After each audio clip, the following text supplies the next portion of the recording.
Okay, next request, David Zozalek, Department of Fish and Wildlife, California.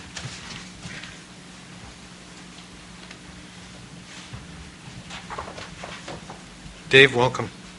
Thank you, Chairman, for your reading, and congratulations. And congratulations to Phil as well. He's going to have some reduced reading or increased reading time and perhaps reduced paperwork. First of all, I want to thank Jessica and staff from Delta Stewardship Council for sharing with our department the restoration guidelines and the effort and work that she's put together.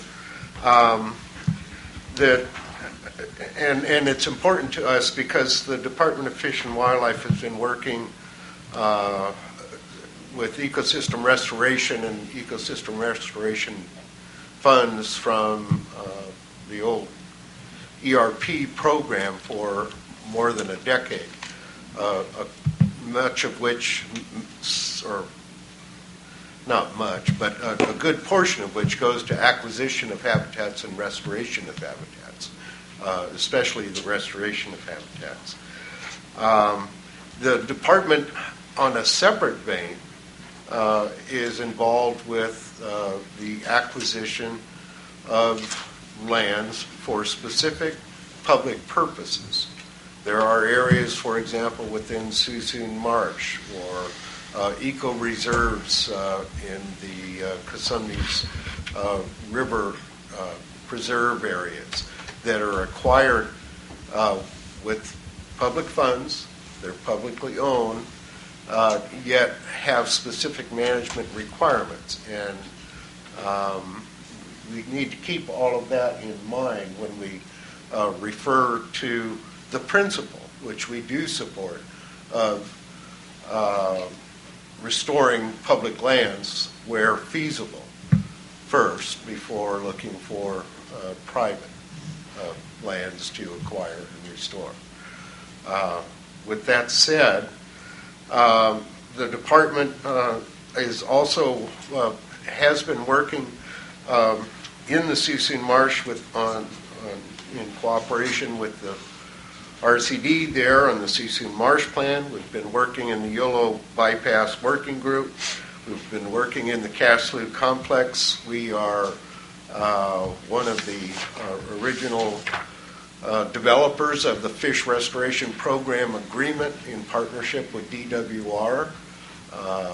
We work with the department and the FERPA program to identify potential restoration areas within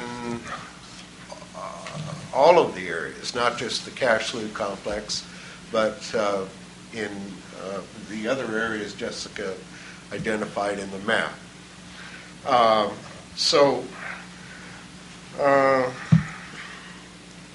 We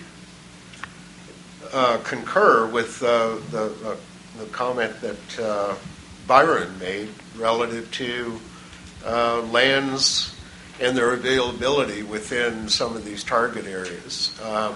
The nature of the Delta is unique. I've been tromping around out there ever since I was a boy in the 50s, fishing off the banks by Rio Vista and down towards Jersey Track.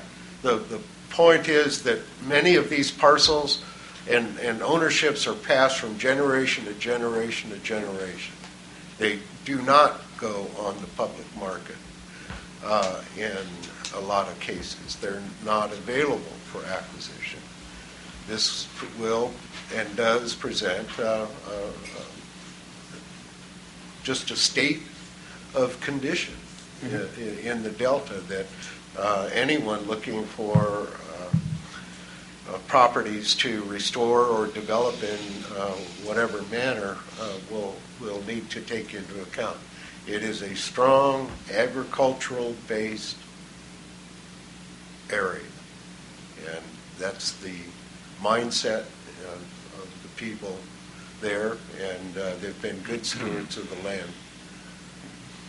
So with that said, thank you, Jessica, and Stewardship Council staff, and we look forward to continue to working with you on developing plans and coordinating activities. Thanks, Steve.